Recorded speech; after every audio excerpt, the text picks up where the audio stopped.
Umaasa si Pangulong Ferdinand Marcos Jr. na ang pangmatagalang reforma na ipinatutupad ngayon sa sektor ng edukasyon ay magtutuloy-tuloy kahit matapos na ang kanyang termino sa taon 2028. Ito ang ipinahayag ng Pangulo sa kanyang bagong podcast. Ayon sa Pangulo, karapatan ng bawat Pilipino na magkaroon ng mataas na kalidad ng edukasyon. Education is one of those things that I hope we can get started in such a way na kahit wala na ako dito, kahit na wala na kami dito, not my administration is no longer here, that this will continue, that this will masanay ang tao so that it becomes a right. And if it is taken away from you, you can demand for it to be brought back.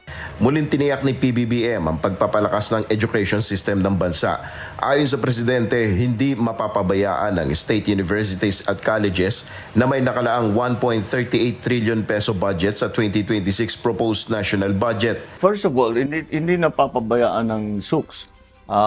The budget for the maintenance and the continued operation of our SUKS is 185 billion.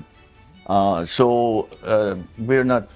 natin sinasabi that we're not attending to the SUKS. The rest of the funding is going to go to talagang primary. Para kang nagpapatayo ng bahay.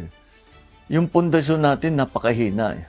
Giit ng Pangulo, napabayaan sa mahabang panahon ang sektor ng edukasyon at ipinapakita ito ng malaking kakulangan ng silid-aralan. Na-neglect natin yung education ng napakatagal.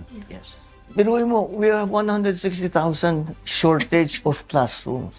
How did that happen? Paano, if they built 20,000 classrooms every year for the last 30 years, wala tayong problema. So kailangan natin maghabol.